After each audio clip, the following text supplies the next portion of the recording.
Muito bem, estamos de volta aqui para a segunda parte da nossa aula.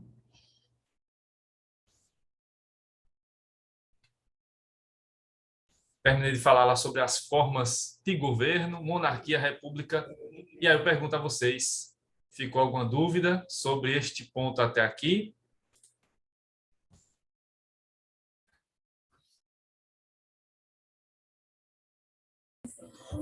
Essa é a hora, viu, galera? Depois que acumular, o bicho chega, viu? Ô, professor, perdão, eu só consegui entrar agora. O senhor terminou na parte da República mesmo, não foi? Foi. Aí agora eu estou só perguntando, já voltei agorinha mesmo, né? Estou perguntando se restou alguma dúvida. Joia, obrigada. Nada. Se tiver que descascar o professor, descasque, que a hora é agora, porque ele está aí para isso, para ensinar a gente. Viu? Agora, depois, eu não quero ouvir ninguém reclamando que não sabe de nada, que não sei o quê. Aproveita que ele está aí, viu? O bicho é bom, viu? Obrigado. Eita.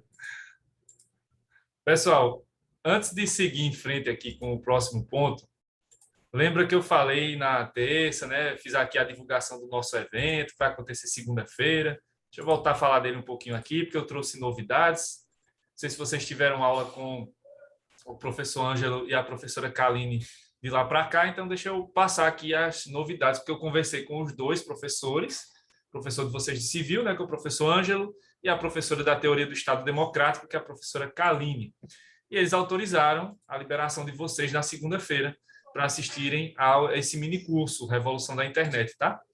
Então, eles vão passar para vocês também, certamente, algumas atividades. Então, vocês devem ficar ligados aí no mini curso inteiro, né, a noite toda, para poder participar, tomar nota do que for necessário e depois fazer as atividades. Eu já tinha dito a vocês, né, que daqui eu vou pedir um relatório, e aqui no caso do segundo período, o relatório sobre o evento todo, então todos os pontos aí, porque vocês estão ainda no começo, então é bom para vocês verem um panorama geral, porque esse mini curso, né, vai trazer aí, como eu falei na terça-feira, aspectos importantes sobre a revolução da internet, questões sobre direitos fundamentais, advocacia, que vocês já começaram a ver alguma coisa ali com a professora Lavínia naquela aula do núcleo de prática, né, na semana passada, as relações de consumo e os desafios atuais do direito das sucessões, que é a minha parte, né, que eu vou falar já no final. Então, o relatório vai ser sobre tudo, então vocês tomam nota sobre o evento como um todo, e aí, na terça-feira, quando a gente tiver nossa aula, eu vou pedir a vocês, vou dizer a vocês como é que eu quero o relatório, prazo de entrega, tudo certinho, tá? E aí, claro, vocês vão poder pedir ajuda também para os monitores, porque eles já fizeram em outros períodos relatórios nesse estilo, né, que eu peço, e aí vocês vão ver com eles também alguns detalhes interessantes. E lembrando que esse evento dá certificado para vocês, e aí, como eu já falei, guardem esses certificados todos, porque eles vão servir para vocês mais à frente como horas complementares, e esses aí são horas de extensão. Então, façam lá a inscrição pelo Simpla. Eu acho que todo mundo já pegou o link, né? Se alguém ainda não pegou, eu vou colocar aqui de novo no chat, certo? E aí, na segunda-feira, vocês estão liberados para assistir o evento, porque os professores das duas disciplinas que vocês têm aula liberaram vocês. Então, aproveitem aí a chance para poder participar, certo? Ô, professor, rapidão. Diga. As outras turmas que são na segunda-feira, ficou acordado com os professores? Como é que ficou essa história? Tá sabendo? Eu consegui fazer um acordo com o pessoal do sexto, porque eu dou aula também no sexto lá, né? Então, consumidor na terça-feira, mas eu consegui falar com o professor Sérgio Queiroz, o professor Carlos Altran, eles também autorizaram o sexto período a ficar liberado das aulas da segunda. E a professora Eveline? E a professora Eveline, que é na segunda-feira? Mas é em qual período? É no oitavo. No oitavo. Aí eu não conversei com ela. Não falou com ela não, né? Só conversei realmente com os períodos que eu dou aula. Aí vai ficar a critério de cada professor, se vai liberar ou não. Porque esse é um evento que não é oficial do calendário da CEUNI, né? São eventos que a gente vai organizando e a gente vai negociando com os professores. Diferente do direitos humanos, que já estão ali separadas no calendário e que nesses dias não tem aula mesmo. Viu? Então, aí, para vocês do segundo, tudo certo, podem se inscrever tranquilamente, que não vão perder aula, né? Porque os professores liberaram e aí depois eles vão fazer a reposição. Inclusive, eu conversei com eles, se for necessário, eu posso até ceder alguma aula de constitucional mais à frente para fazer pergunta. Mas, por enquanto, eles disseram que não vão precisar, porque tem a ver com as áreas que eles dão aula, então vão aproveitar tudo. Certo? Então, dito isso, vamos voltar aqui para o nosso assunto. Então, dando sequência aqui aos assuntos, né? Sim, aí só lembrando um detalhe importante ainda sobre essa questão da forma de governo. Na Constituição de 88, o nome oficial do Brasil vai ser realmente República, né, Federativa do Brasil. Aí aparece lá, República. Mas houve, depois eu vou falar disso melhor na próxima matéria, que a gente vai ver na sequência, porque teve um plebiscito em 1993, o Alberino lembra disso também, tenho certeza, né? Teve esse plebiscito em que o povo brasileiro foi chamado para escolher qual seria a forma de governo e o sistema de governo do Brasil. E aí nós escolhemos ali por maioria, o povo brasileiro, a república como forma de governo e o presidencialismo como sistema de governo. Inclusive, se vocês tiverem curiosidade para saber como é que foi essa história, tem no YouTube até hoje as propagandas políticas que na época foram gravadas, inclusive com celebridades da época. Eu votei, viu, professor? Eu votei, viu? Não precisa revelar o voto, não, mas você tem cara de que votou na República e no presidencialismo. Ou foi na monarquia? Eu votei, foi na monarquia. Meu Deus do céu. Mas foi derrotado, foi voto vencido, porque quem ganhou foi a República. Então, houve esse plebiscito e o povo brasileiro foi chamado a votar. Naquela época ainda era voto impresso, né? Então, o 93 ainda foi o voto na urna lá, de papel, era com papel, com a cédula. Então, foi escolhida a República, né? Apesar de que o nome oficial na Constituição já era mesmo República, como está aqui no próprio nome, né? Aparece aqui, acho que vocês conseguem ver aí. Constituição da República Federativa do Brasil. Então já estava o nome oficial, mas era para confirmar. A dúvida ficou mesmo com o próximo ponto, né? Porque esse realmente foi uma discussão que teve mais acalorada na Assembleia Constituinte, que foi esse aqui, ó, sistema de governo, né, que vem depois. Então, se escolheu lá a forma de... claro, né? Manter o que estava funcionando até então, não voltar. E não sabia nem quem era o príncipe herdeiro, né? Porque essa família Orleans e Bragança, ninguém sabe nem. Inclusive, o Brasil tem um momento bizarro na sua história hoje, né? Lembrando disso, porque tem um pseudo-príncipe herdeiro que virou deputado, né? Hoje tem um deputado federal que seria, teoricamente, da tal família real brasileira. Mas se não tem mais monarquia, não tem mais família real. É uma família como... Lá no final mesmo do túnel encontraram esse cidadão, né? Pois é. E aí, nessa onda que aconteceu, né, de coisas bizarras na eleição de 2000 nas eleições de 2018, então aí aparece essa criatura, entre outras criaturas vindas aí das trevas.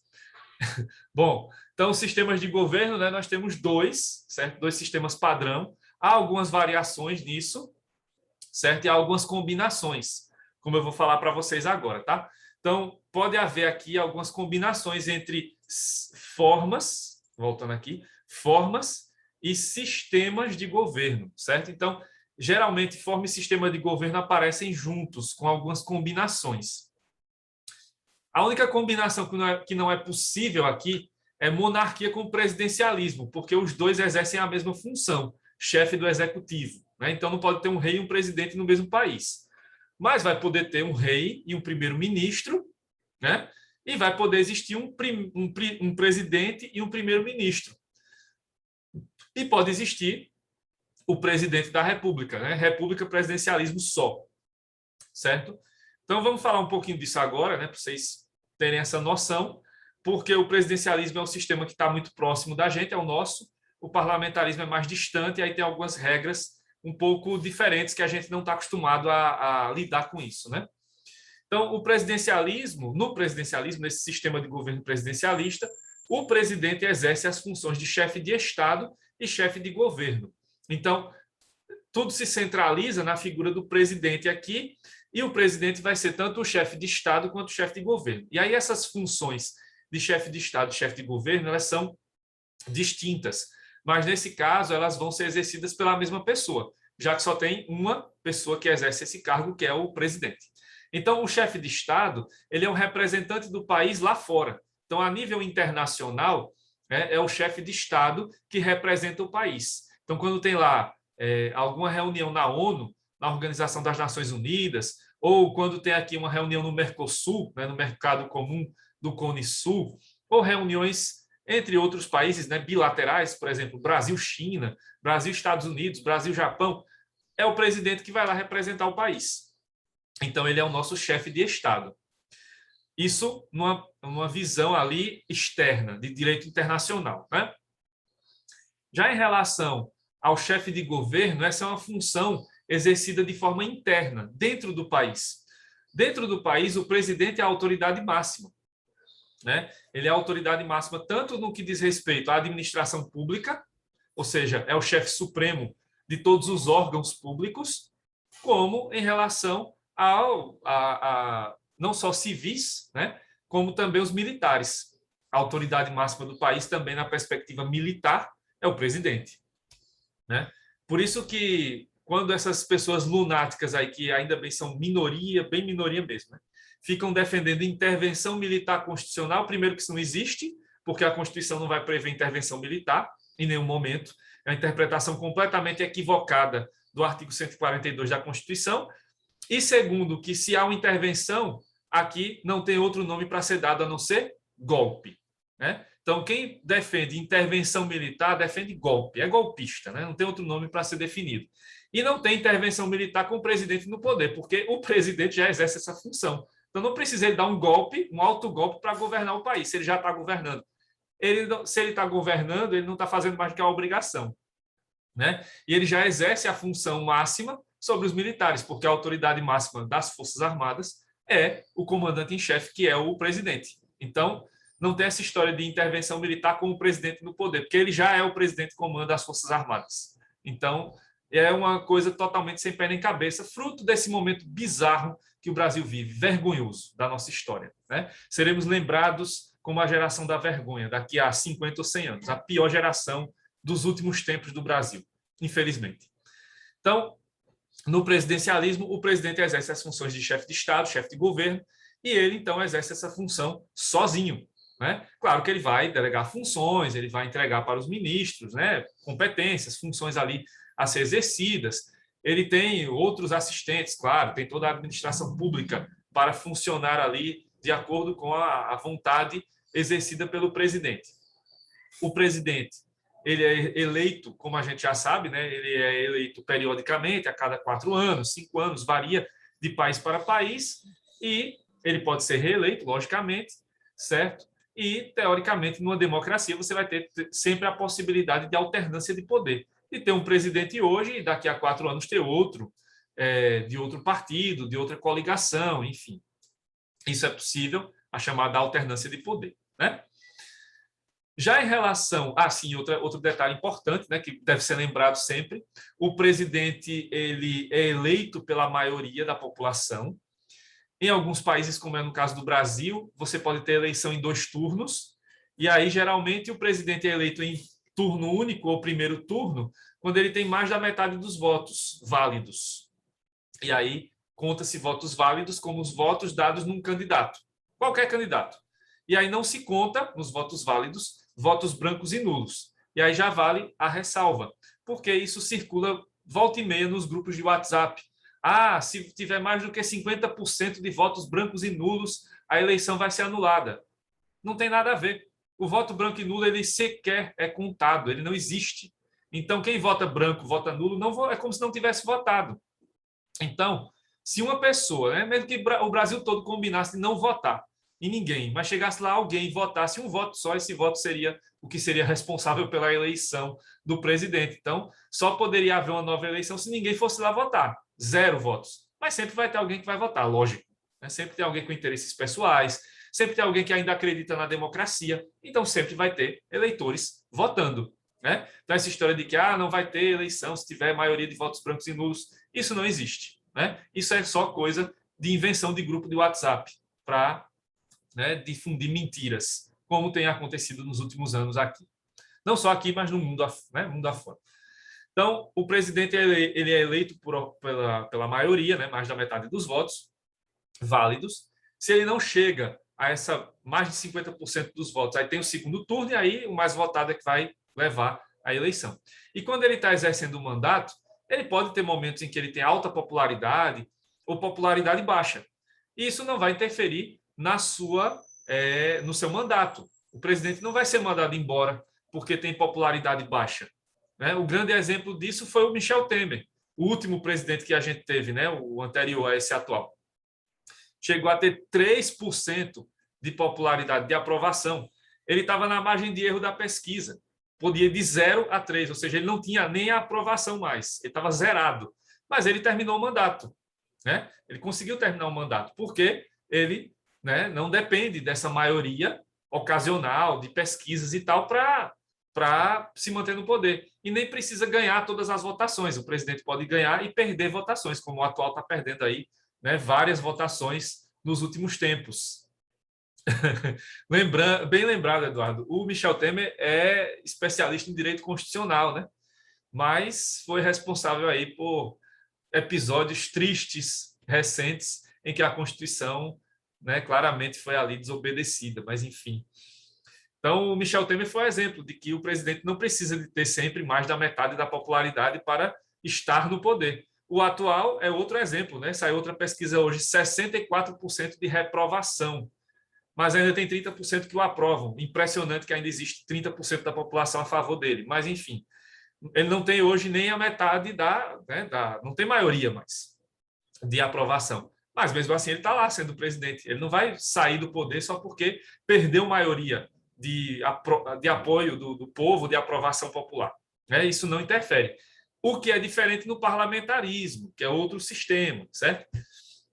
No parlamentarismo, a gente conhece esse sistema aqui, popularmente no Brasil, como o sistema do primeiro-ministro, né? Então, no parlamentarismo, sempre vai ter a figura do primeiro-ministro, mas ele não governa sozinho. Sempre tem alguém que governa com ele.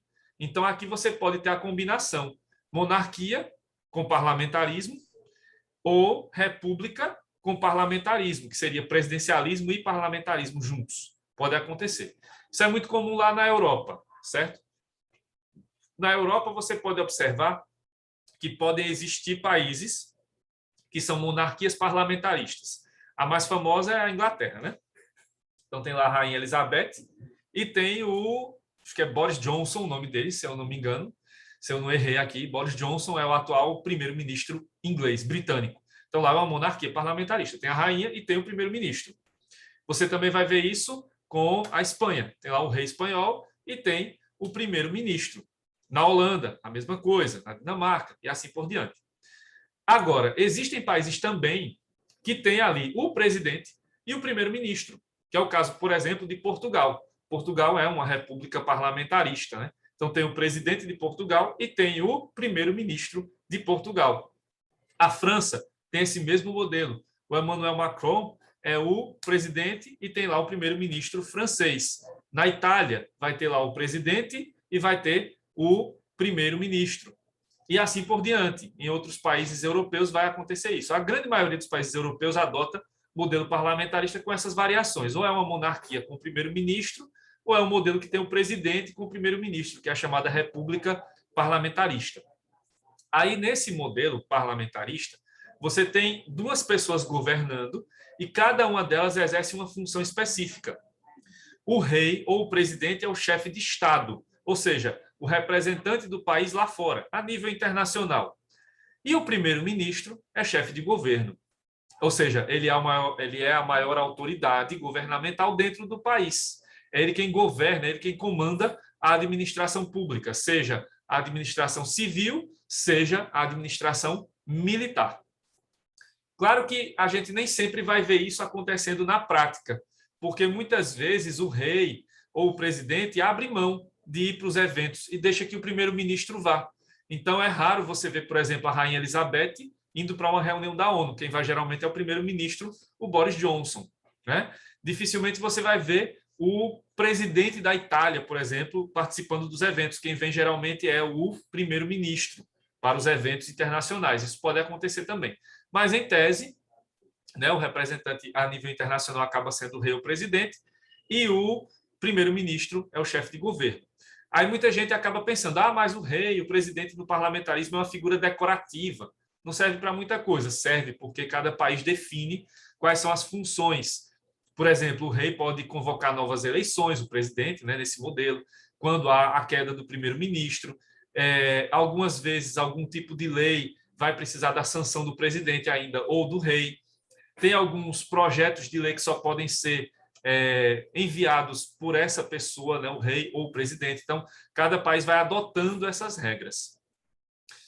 E aí, claro, vocês já estão sabendo, né, o rei não é eleito, o presidente sim, por mandato fixo, e o primeiro-ministro ele é eleito de uma forma diferente, porque o primeiro-ministro ele vem do parlamento, ele vem do outro poder, do poder legislativo. Então, geralmente, ele é eleito, em primeiro lugar, para ser um deputado, geralmente um deputado, né, que é da Câmara Baixa. E aí, a depender, né, da votação, do resultado da eleição, do partido vencedor, esse deputado que foi eleito acaba sendo o primeiro-ministro, certo? Isso varia de país para país também, cada país parlamentarista adota um modelo eleitoral, mas, de maneira geral, você pode ter num país que adota esse sistema de governo parlamentarista, dois modelos de escolha, né? Um de dois modelos, por lista aberta e por lista fechada, certo? Quando você tem a lista fechada, você já tem, antes das eleições, quando começa o processo eleitoral, a definição de quem será o primeiro-ministro, caso aquele partido seja o mais votado. Nesses países, geralmente não se vota no candidato, vota-se no partido, certo? Então, vai-se ter ali as eleições, os eleitores vão escolher livremente quem será o partido vencedor, mas aí o eleitor que for votar já sabe, se eu for votar naquele partido, o vencedor vai ser esse fulano aqui. Se eu for votar no outro partido, o vencedor vai ser esse ciclano aqui. Então, já tem a definição de quem será o vencedor. Antes, é a lista fechada. Não tem uma liberdade para você escolher quem será o primeiro-ministro pelo seu voto. Você só vai optar. Eu quero aquele partido, eu quero aquele outro. E aí, votando e havendo a vitória desse partido, aquela pessoa que foi escolhida previamente necessariamente vai ser o primeiro-ministro. Já no outro modelo da lista aberta, você vai ter ali, né, os candidatos que vão ser ali votados, e aí, na lista aberta, o resultado da eleição vai ser determinado de acordo com o número de votos nos candidatos.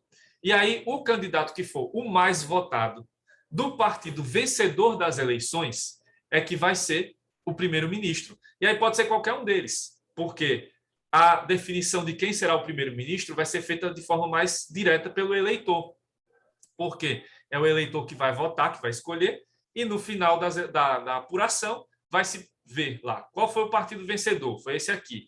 E quem foi o candidato mais votado desse partido? Foi esse. Então, esse aqui será o vencedor, será o chamado primeiro-ministro.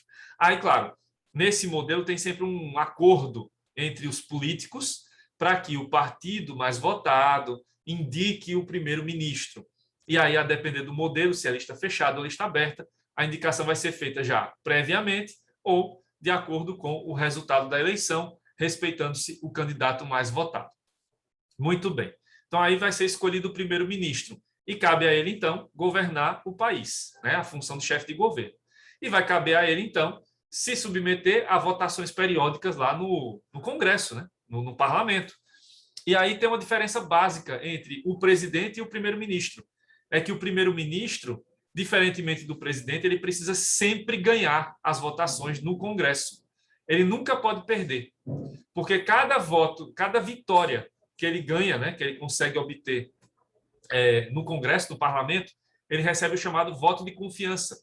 Então, quando ele vai vencendo as votações dos projetos de lei que ele vai apresentando, ou das propostas, enfim, que ele apresentar, ele vai ali, a cada vitória, ganhando a confirmação de que ele pode continuar no mandato, que é o voto de confiança dos seus pares, dos seus colegas de trabalho lá do parlamento. Agora, se ele perder uma votação, aí ele recebe o chamado voto de desconfiança.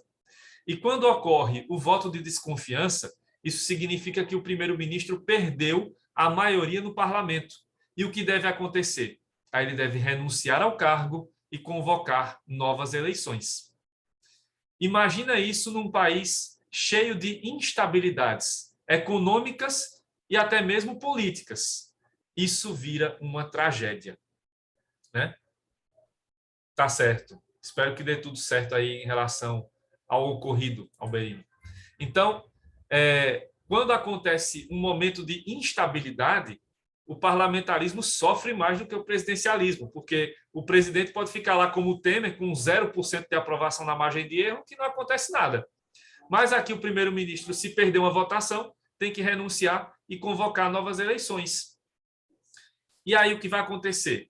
Pode acontecer de você ter uma eleição a cada 2 meses, uma eleição a cada 6 meses, uma eleição por ano, ou uma eleição a cada 20 dias, que foi o caso pior que aconteceu na Grécia, na década passada, né? Quando a Grécia estava no auge da sua crise, aconteceu isso, de ter um primeiro-ministro que foi eleito e 20 dias depois ele perdeu a votação e teve que convocar novas eleições.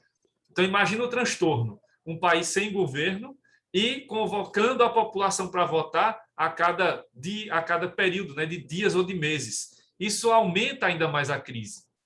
Então, essa é uma crítica feita ao parlamentarismo, porque ele é muito bom, ele funciona muito bem em países que têm uma estabilidade política, econômica, social, mas nos países que sofrem momentos de crise e de instabilidade, o parlamentarismo acaba contribuindo ainda mais para piorar a crise, porque vai ser feito ali um monte de acordos, né? Vão ser feitos acordos, e esses acordos muitas vezes serão quebrados, as votações vão ter resultados que vão ser prejudiciais para o primeiro-ministro, né? Para a manutenção dele do poder, e isso vai acabar piorando a crise, que foi o que aconteceu principalmente ali na Itália e na Grécia, na década passada, nos piores momentos de crise. E aqui no Brasil, quando você tem momentos de crise, geralmente alguém vai lembrar disso, né? Ah, mas bem que poderia haver o parlamentarismo, né? Fala-se de um presidencialismo ali diferente e tal, né? Um semipresidencialismo, que é uma proposta que volta e meia aparece no Congresso brasileiro, mas o semipresidencialismo nada mais é do que o parlamentarismo, né? Quando você vai colocar uma pessoa ali para governar com o presidente, não tem outro nome, é parlamentarismo. Então tem umas variações, mas todas elas acabam caindo na mesma coisa, que é o parlamentarismo. E aí, no caso brasileiro, né, o Brasil, desde que virou república, na maioria do tempo, sempre foi presidencialista. Mas houve um momento na história em que o governo brasileiro acabou virando parlamentarista, que foi no governo João Goulart, né? Então, o Brasil passou um período curto de tempo em que foi parlamentarista. Depois a gente vai ver isso mais para frente. Inclusive, o primeiro-ministro, né, o primeiro que foi escolhido, foi o Tancredo Neves. Ele já chegou a governar o Brasil. Muita gente diz, mas o Tancredo venceu a eleição, mas não governou. Mas lá atrás ele tinha sido primeiro-ministro, né? Então, o parlamentarismo já existiu no Brasil, mas depois foi retirado e mantivemos o presidencialismo. Mas, durante o período da Assembleia Constituinte, houve essa discussão. O Brasil deveria adotar o sistema de governo presidencialista ou parlamentarista. Essa discussão foi muito forte na época e acabou que a Assembleia Constituinte ficou dividida. Metade dos constituintes queria o presidencialismo, né, queria manter o presidencialismo, e a outra metade queria adotar o parlamentarismo. E diante desse impasse, Ulisses Guimarães decidiu, então, vamos jogar isso para o povo decidir. Vamos para o plebiscito. Aí foi que em 93, eu já falei disso, né, repetindo, em 93 houve o plebiscito para que o povo escolhesse se queria manter o presidencialismo ou queria mudar para o parlamentarismo e se queria mudar para a monarquia ou manter a república. Por ampla maioria de votos, o povo brasileiro escolheu o presidencialismo como sistema de governo e a república como forma de governo.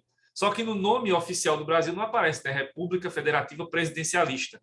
Acaba que isso está lá na Constituição como uma garantia, não é implícita, né? Porque tem lá o presidente e tudo mais. Mas acabou que o presidencialismo, né, só foi realmente reconhecido como uma garantia constitucional com o resultado do plebiscito. E aí o plebiscito ele é visto como a posição soberana do povo. Não tem como você ficar fazendo melhor de 3, melhor de 5 para ver quem é que ganha. Teve o plebiscito, saiu o resultado, acabou, não dá mais para mudar. Se você quer mudar isso aí, esse resultado, esse sistema de governo, faça outra Constituição. Mas aí sempre os nossos políticos querem dar o drible da vaca na Constituição e querem fazer uma mudança, né, desrespeitando a própria vontade popular. Porque lá em 93 o povo brasileiro optou por ampla maioria pelo presidencialismo. Então não faz sentido mudar o sistema de governo. O que faz sentido é mudar a forma como se escolhe, né, trazer mais democracia para o país, mas mudar o sistema de governo não é garantia de que o Brasil vai ser melhor, uma república melhor. E do jeito que o Brasil é instável economicamente, politicamente, socialmente, quem garante que o primeiro-ministro vai durar mais do que 2 meses no poder, né? Ou 3, ou vai cair na primeira votação que perder. Então, não é garantido que isso aí vai levar o Brasil a ser melhor, né? Então, seria melhor talvez aperfeiçoar o presidencialismo e do que buscar o parlamentarismo como uma alternativa. Certo? Pessoal, alguma dúvida aí sobre os dois sistemas de governo? Lembrando que o Brasil adota atualmente, logicamente, o presidencialismo, né? Não, professor. Ok.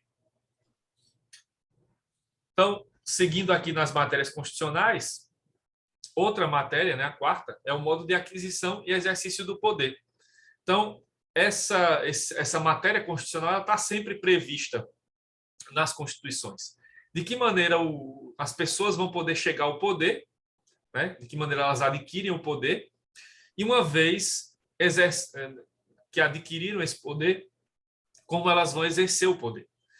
E aí a gente sempre pensa aqui no presidente e tal, mas quando se fala no Estado, né, no país, há várias formas de você chegar ao poder.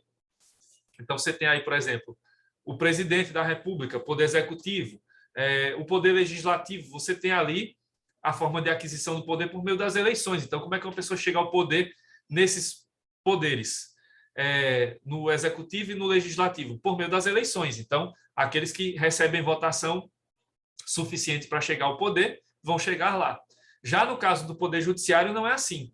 Você não tem eleição para escolher o ministro do Supremo, né? O ministro do Supremo é indicado pelo presidente e é submetido a uma sabatina, né? Um questionário ali, um questionamento geral de uma comissão do Senado, que é o que vai acontecer agora com o André Mendonça, que foi oficialmente indicado para a vaga do Marco Aurélio Mello, né? Que foi o ministro do Supremo que se aposentou agora mais recentemente. Então, o juiz lá, o que começa a carreira, ele não vai ser eleito e nem vai ser indicado, ele entra por concurso público. Então, tem várias formas de você entrar no poder. No caso brasileiro, você pode entrar pelas eleições, você pode entrar pelo concurso e você pode entrar pela indicação, porque existem os cargos de confiança, né? Então, nesses cargos de confiança, você não precisa de concurso, você vai ter ali a indicação. Muitas vezes é uma pessoa que está lá já na própria administração, que é promovida, e outras vezes você tem pessoas que são indicadas politicamente, como é o caso dos ministros de Estado, dos secretários de governo. Eles são indicados, podem já fazer parte da administração ou podem entrar na administração pela indicação do presidente, do governador, do prefeito. Uma vez que eles adquiriram o poder, essas pessoas, então de que maneira elas vão exercer o poder? Aí a Constituição vai estabelecendo essas regras. Se é o presidente, quais são as regras para o exercício do poder? Quais são as funções que o presidente pode exercer? No caso dos deputados e senadores, o que um deputado e um senador pode fazer? Está lá na Constituição. Quais são as suas funções? O que ele pode fazer e não pode fazer? Porque tem limite também para esse poder. Tudo está lá na Constituição. Poder Judiciário. Quais são as funções dos juízes? O que eles podem fazer? O que é proibido ao juiz de fazer? Né? De que maneira a pessoa pode subir na carreira, sendo promovida a outros patamares, para ser um desembargador, um ministro do Superior Tribunal de Justiça ou até um ministro do Supremo Tribunal Federal. E assim por diante. Os outros órgãos da administração também têm regras, pelo menos gerais, na Constituição sobre como pode exercer ou como podem exercer o poder. Certo? Então, isso vai variando muito de Constituição para Constituição e, claro, também isso vai variar de acordo com o tipo de governo, se é democrático ou se não é democrático. Porque se há uma democracia, vai haver, claro, eleições periódicas para quem vai exercer cargos eletivos. Mas se você não tem uma democracia, essa regra não existirá ou não será cumprida, se ela existir. As indicações também, numa ditadura, que vão ser diferentes das indicações numa possível democracia. As formas de ingresso dos juízes, promotores, etc. Isso também pode mudar numa ditadura. Então, a forma de aquisição e a forma de exercer o poder, ela vai variando de país para país, mas existem essas regras básicas que devem ser obedecidas, pelo menos numa democracia que se preze. Certo, gente? Alguma dúvida sobre essa matéria?